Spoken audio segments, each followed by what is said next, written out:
பாமகக்குள்ள நடந்த பிரச்சனை குறித்து முதல் முறையா திரு அன்புமணி ராமதாஸ் ஜி.கே. மணி தான் அந்த பிரிவினைக்கே காரணம், தந்தை மகனுக்கான அந்த உறவு பிரிதலுக்கு விரிசலுக்கு காரணம் அப்படிங்கிறத உடைச்சு பேசியிருக்காரு.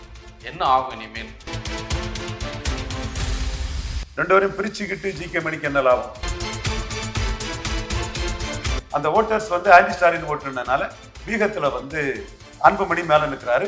இந்த பிளாவை ஃபியூச்சரை பற்றி யோசிக்காம செய்தது டாக்டர் ராமதாஸ் தான். உண்மையிலே பதவி இல்லாம அந்த சமுதாயத்துக்கு அவர் செய்த சாதனைகள் இந்தியாவிலே எந்த நபரும் டாக்டர் ஐயா வன்னியருக்கு செய்த மாதிரி செய்யல. அது உண்மை. RSS மேடையில யாருனாலும் சீமான் கேட்கறவன்லாம் சீமான சீஃப் மினிஸ்டர் ஆகிக்கிட்டு வேற வேலை பார்க்கக்கூடியவனா? இங்க பாரதியார் வர்சஸ் பெரியார் சொன்னவர் திருச்சி கூட்டத்துல என் பாட்டேன் வாவுசி தியாகம் தான் பெருசுங்கிறதும் பெரியாரை கம்பேர் பண்ணி வாவுசியும் அந்த இடத்துக்குள்ள கொண்டு வராரு. இப்போ எடுக்கிற அந்த ரூட்டுக்கும் இப்போ எடுத்துருக்க அந்த பேச்சுக்கும் அதுக்கும் என்ன தொடர்பு? நேற்று வர திமுக டீம் ஸ்டாலின் எதுக்கல்ல, விஜய் எதுக்குறாரு நேற்று வர சொன்னாங்களே, இன்னைக்கு RSS டீம் சொல்றாங்க.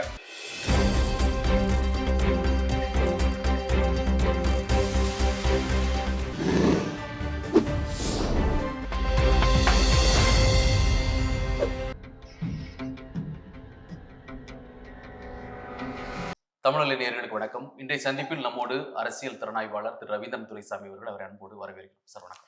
வணக்கம் திரவியம். பாமகக்குள்ள நடந்த பிரச்சனை குறித்து முதல் முறையா திரு அன்புமணி ராமதாஸ் ஜி.கே. மணி தான் அந்த பிரிவினைக்கே காரணம், தந்தை மகனுக்கான அந்த உறவு பிரிதலுக்கு விரிசலுக்கு காரணம் அப்படிங்கிறத உடைச்சு பேசியிருக்கிறாரு. என்ன ஆகும் இனிமேல்? ரெண்டு பேருக்குள்ள பிரிவினை காரணம் ரெண்டு பேரும் தான் காரணம், சேர முடியாது. ஜி.கே. மணிக்கு காரணம் ஜி.கே. மணி ரெண்டு பேரும் பிரிச்சுக்கிட்டு ஜி.கே. மணிக்கு என்ன லாபம்? இப்போ ஸ்டாலின் கைவிட்டுட்டாருன்னு வைங்க, ஜி.கே. மணி என்ன செய்வாரு? அன்புமணி சொல்றாரு, எப்போ தலைவரா தன்னை அறிவிச்சாங்களோ அதுல இருந்தே ஜி.கே. மணிக்கு ஒரு அது உள்ளரசியல்ல ஜி.கே. மணி செய்திருக்கலாம், அது எல்லாரும் செய்யக்கூடியதுதான். சரி, அதுல தப்பு இல்ல. ரெண்டு பேரும் பிரிச்சு விட்டுட்டு ஜி.கே. மணிக்கு என்ன லாபம் கிடைக்கும்? இவரு திருமாவளவன் தான் முக்கியம்னு ஸ்டாலின் முடிவு எடுத்துட்டாருன்னா எங்க போக முடியும்? அவங்க இவங்களுக்காவது மீண்டும் நாம ஏற்கனவே சொன்ன மாதிரி 3 ஆப்ஷன் இருக்கு. 10.5 15 கேட்கறாங்க, தனி ஒதுக்கீடு, தனிச்சு போட்டிடுறது, எடப்பாடி எதிர்த்து சோமையா அன்புமணி நிற்கிறது, விஜய் கூட்டணி. அடுத்து எடப்பாடி கிட்ட நல்ல பார்கெனிங்ல சேர்றது. 3 ஆப்ஷன் இருக்குது. ஆன்டி ஸ்டாலினை தெளிவா பண்ணி அவர் ஸ்டாலினே சிஎம் ஆகாத போது அன்புமணி மாற்றம் முன்னேற்றம் அன்புமணின்னு ஸ்டாலினை விட தான் திறமசாலி, பான்கி மூனால பாராட்டப்பட்டவன், உள்நாட்டியத்தை கொண்டு வந்தவன், சிறந்த மருத்துவத்துறை அமைச்சராக இருந்தவன், ஸ்டாலினுக்கு என்ன தெரியும், இவர் தான் திறமசாலின்னு ஆன்டி ஸ்டாலின் ஓட்டாட்டு அந்த ஓட்டை எடுத்ததுனால இன்னைக்கு ஸ்டாலினுக்கு எதிராக திமுகவுக்கு எதிராக அந்த ஓட்டர்ஸை தன்வசப்படுத்த முடியும்னு அன்புமணி ஸ்ட்ராட்டஜிக்கலா சூப்பரா இருக்கிறாரு. ஆனா நீங்க ராமதாஸ் சேர முடியாதுங்கிறீங்க, வாய்ப்பே இல்லை. ராமதாஸ் இந்த இடத்துலதான் தப்பு பண்ணிட்டாருங்கிறீங்க. அன்னைக்கு நீங்க அன்னைக்கு இன்னும் என் விஷயத்தையும் சொல்லிடுறேன். அன்னைக்கு நீங்க கலைஞரை விட ஜெயலலிதாவோட பெரிய ஆளுன்னு சொல்லியிருக்கணும் அன்புமணியை. நீங்க சிஎம்ஆ ப்ரொஜெக்ட் ஆகாத ஸ்டாலினோட பெரிய ஆளாக்கி அந்த ஓட்டை ஆன்டி ஸ்டாலின் ஓட்டா மாத்தி தள்ளிட்டீங்க. இப்போ அதே ஸ்ட்ராட்டஜில அன்புமணி மேல ஏறி போயிட்டு இருக்கிறாரு. உங்களுக்கு வீகம் எடுக்க முடியாம திக்குறீங்க, திணறீங்க. ஸோ இந்த இடம் வீகத்துல அந்த ஓட்டர்ஸ் ஆன்டி ஸ்டாலின் ஓட்டுனால வீகத்துல அன்புமணி மேல நிற்கிறாரு. இந்த பிளாவை ஃபியூச்சரை பற்றி யோசிக்காம செய்தது டாக்டர் ராமதாஸ் தான். இப்ப எனக்கு ராஜ்யசபா கம்ப்யூட்டர் படி ஹிந்தி படி அமைச்சராகலாம் சொன்னாரு, நீங்க கட்சியை 98ல காப்பாத்திட்டேன், கட்சி அல்லது கலைஞர் அழிச்சிருப்பான்லாம் சொன்னாரு. ஐயா எனக்கு அதை பண்ணியிருப்பாருன்னா அவர் அசிச்சிருக்க முடியாதுன்னா. நான் நாடாரு, அவர் வன்னியரு, நான் சொல்லி அவரை மீறி ஒரு வன்னியம் வருவானா? ஒருத்தன் வரமாட்டான். அவரு தான் வன்னியருக்கு பெரிய தலைவரா இருப்பாரு. உண்மையிலே பதவி இல்லாம அந்த சமுதாயத்துக்கு அவர் செய்த சாதனைகள் இந்தியாவிலே எந்த நபரும் டாக்டர் ஐயா வன்னியருக்கு செய்த மாதிரி செய்யல. அது உண்மை. பட் பொலிட்டிக்கல்ல ஃபியூச்சர்ல என்ன நடக்கும்னு யாரும் சொல்ல முடியாது. நீங்க அன்புமணியை ப்ரொஜெக்ட் பண்ணீங்க, அதனாலேயே அந்த கட்சி சஸ்டைன் ஆச்சு. மதிமுக தென் தேமுதிக போன்றவங்க எல்லாம் பலகீனம் அடைந்த போது நீங்க பலகீனம் அடையல. இப்போ அன்புமணி வர்சஸ் ராமதாஸுக்கும் போது நீங்க மாட்டிட்டு நிற்கிறீங்க, உங்களால தாக்கு பிடிக்க முடியல. நீங்க அன்புமணியை ஸ்டாலினுக்கு எதிராக நீங்களே ப்ரொஜெக்ட் ஆகாத ஸ்டாலினுக்கு எதிராக நீங்க ஸ்டாலினோட திறமையாளர் அன்புமணின்னு சொல்லிக்கிட்டு இப்ப அந்த ஓட்டர்ஸ் எல்லாம் ஆன்டி ஸ்டாலினா மாத்திக்கிட்டு எல்லா வன்னியரையும் சொல்லல, இந்த பாமக வன்னியர்களை சொல்றேன், ஆன்டி ஸ்டாலினா மாத்திக்கிட்டு அன்புமணி அதை தெளிவா பிடிச்சு அடிச்சு மேல போறாரு. அந்த நேரத்துல இல்ல அப்படி இல்ல அப்படின்னு சொல்லும் போது அதை அக்செப்ட் பண்ணக்கூடிய மனநிலை அவங்களுக்கு இல்ல. ஏன்னா அந்த ஓட்டர்ஸையும் கேடர்ஸையும் ஸ்டாலினுக்கு எதிராட்டு ஸ்டாலினை ஆண்டி வன்னியராட்டு நீங்க உருவாக்கி வச்சுட்டீங்க. நம்ம யதார்த்தத்தை தான் சொல்றேன். ஐயா அளவுக்கு வன்னியருக்கு யாரும் எந்த ஜாதியும் எந்த ஊர்லயும் பண்ணல. ஆனா இன்னைக்கு காலம் வந்து ஐயா காலத்திலேயே என் நண்பர் வன்னியருக்கு அவர் உறுதியானவர் ஜெய குரு தான் வன்னியர் ஐக்கா நாட்டு பசுமன் தேவர் மாதிரி குரு உருவாயிட்டு இருக்காங்கிறதையும் ஐயா கண்ணெதிரே நடந்துட்டு இருக்குது. எல்லா விளைவுகளுக்கும் இயற்கை நீதிப்படி எதிர்விளைவு இருக்கத்தானே செய்யும். நிச்சயமா. அதே போல இன்னொரு விஷயம் முக்கியமா கேட்க வேண்டியது, அது சீமான் பேசிய பேச்சு பாரதி ஈவேரா அப்படிங்கிற மாதிரி ஒரு கம்பேரிசன்ல அவர் பேசின விஷயம் வந்து பல தளங்கள்ல நம்ம வந்து பார்க்க முடியுது.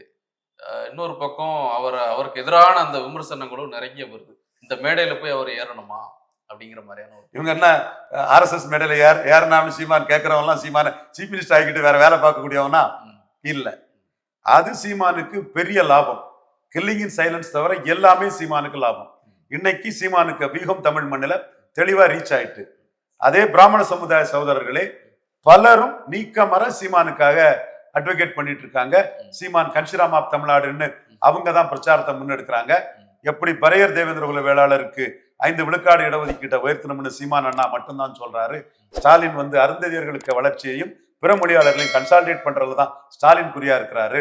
அந்த கருத்தை, நான் சொன்ன கருத்தை இன்னைக்கு பிராமண சமுதாய கருத்துருவாக்கிகள் பலரும் உலகம் ஃபுல்லா சீமான் தான் கன்ஷிராம் ஆப் தமிழ்நாடுங்கிறத பெரிய அளவு கொண்டு சேர்த்துட்டு இருக்கிறாங்க.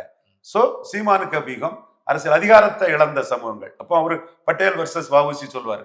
இங்க பாரதியார் வர்சஸ் பெரியார் சொன்னவரு திருச்சி கூட்டத்துல என் பாட்டேன் வஉசி தியாகம் தான் பெருசுங்கிறதும் பெரியாரை கம்பேர் பண்ணி வஉசியும் அந்த இடத்துக்குள்ள கொண்டு வர்றாரு. சோ சீமானுக்கு வீகம் என்பது அரசியல் அதிகாரத்தை இழந்த சமூகங்களையும் அரசியல் அதிகாரத்துக்கு வர துடிக்கக்கூடிய சமூகங்களையும் முன்னிறுத்தி அவர் ஒரு கன்ஷிராம் ஸ்டைல்ல சதீஷ் சந்திர மிஸ்ரா பிராமின்ஸ கன்ஷிராம் நிறைய கேண்டிடேட் இந்த ஒரு நெகட்டிவா அவருக்கு மாறாதா? ஒரு பக்கம் அந்த சார்பாகவே மாறிட்டாரு பாருங்கன்னு ஏற்கனவே சொல்லி கொண்டிருந்தாங்க. இந்த மாதிரி அவருக்கு வந்து பிஜேபி சார்பாகத்தான் அவர் இருக்கிறாருங்கிறத இப்ப நிரூபிச்சிட்டாரு அப்படிங்கிற மாதிரி தான் பேசுறாங்க. கண்டிப்பா அக்யூசியேஷன் வரத்தான் செய்யும். அந்த அக்யூசியேஷனை சீமானுக்கு எதிர்ப்பாளர்கள் சொல்லத்தான் செய்வாங்க, சொல்லணும். மக்கள் தான் அன்னப்பறவை மாதிரி எல்லாத்தையும் பிரிச்சு பார்க்கணும். பரையர் தேவேந்திர குல வேளாளர் 20 விழுக்காடு இருக்காங்க.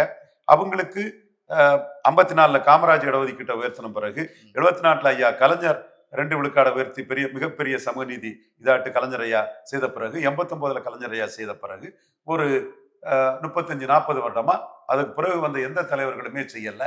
அப்போ அவங்களுக்கு 5 விழுக்காடை உயர்த்தி கொடுக்கணுங்கிறத ஒரு அரசியல் கோரிக்கையாட்டு அதை தெளிவா முன்னெடுத்து பல கூட்டங்கள் நடத்தி தெளிவா அந்த மக்களுக்காக நிற்கிறது சீமான் தான். எப்படி பரையர் தேவேந்திர குல வேளாளர்களுக்கு அது சொல்றது நீங்க தொடர்ந்து சொல்லிட்டே இருக்கீங்க. ஒவ்வொரு இதுலயும் நீங்க வந்து இந்த விஷயத்தை வந்து தெளிவுபடுத்துறீங்க, அவர் என்ன ரூட்ல போறாருங்கிறது.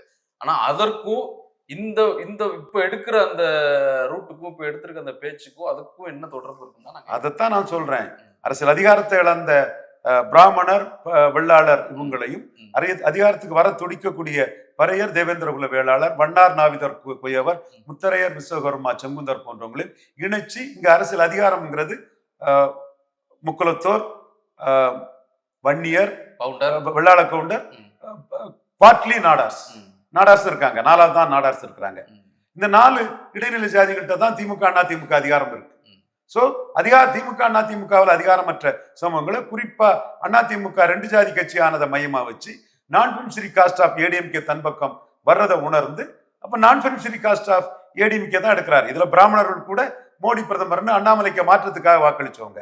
அவங்க எடப்பாடிக்கு வாக்களிக்காம சீமானுக்கு வாக்களிக்கக்கூடிய அந்த வியூகத்தை 6 பிராமணர்களை கேண்டிடேட்டா போட்டு பெரியாரை முன்னிறுத்தி மற்றும் பரிதிமால் கலைஞர், சூரியநாராயண சாஸ்திரி, வைத்தியநாத ஐயர், ராமானுஜர், இப்படி உவே சாமிநாத ஐயர், இப்படி தமிழுக்காக தொண்டாடினவங்க, சமூக நீதிக்காக தொண்டாட்டின பிராமணர்களுக்கு தமிழ் மண்ணில் உரிய இடம் கொடுக்கல, அவங்கள போற்றி புகழ்ந்து பாடலைங்கிறத அவரு போல்டா வந்து ஏற்கனவே ஆட்சி அதிகாரத்தில் இருக்கக்கூடிய திராவிட கருத்தியல், திராவிட ஐகான்ஸ், திராவிட அரசியல், திராவிட பவர் டு முக்குலத்தோர், வன்னியர், வெள்ளாள கவுண்டர், பாட்லி நாடார்ஸ் இந்த 4 காஸ்ட்டை தவிர மற்றவங்க இங்க புறக்கணிக்கப்படுறாங்கிறத கன்ஷிராம் பாணியில ஃபார்ச்சூன் ஃபேவர்ஸ் த பிரேவ்னு அவர் பிரேவா போறாரு. பாசிட்டிவ் தான், என்ன விமர்சனம் வந்தாலும் என்ன விமர்சனம் வந்தாலும் பிரச்சனை இல்லை. நான் பரையறுப்புக்காக நிற்கிறேன். ஜாதிவாரி கணக்குல கூட அவர் மக்கள் தலைவர் எம்ஜிஆரே அடிச்சிட்டாரு. எம்ஜிஆர் மேனன் அவரு ஜாதி எவ்வளவு தெரிஞ்சிருன்னு ஜாதிவாரி கணக்கெடுப்பு அவர் எடுக்கலன்னு அடிக்கிறாரு. அப்படி எல்லாரும் அன்னைக்கு நம்ம என்ன போழ்ந்தோம், எம்ஜிஆர் பெரிய ராஜதந்திரி, தமிழ்நாட்டின் ஜனத்தொகையை 25 கோடி ஆக்கி ராமதாஸையே காலி பண்ணிட்டு போயிட்டாருன்னு எல்லாருமே அன்னைக்கு போழ்ந்தாங்க. அதை சீமான் அவர் கோணத்துல இருந்து பாக்குறாரு. அதே மாதிரி கலைஞர் இது தெலுங்கர் ஆதிக்கம் இருக்குன்னு அவர் சொல்றாரு. அவர் கருத்து தாங்க. நான் மற்ற ராமச்சந்திரன் நாயுடுவே சிஎம்ஆன்னு நான் சொன்னவங்க, நீங்க என்ன அதுல கொண்டு வந்துடாதீங்க.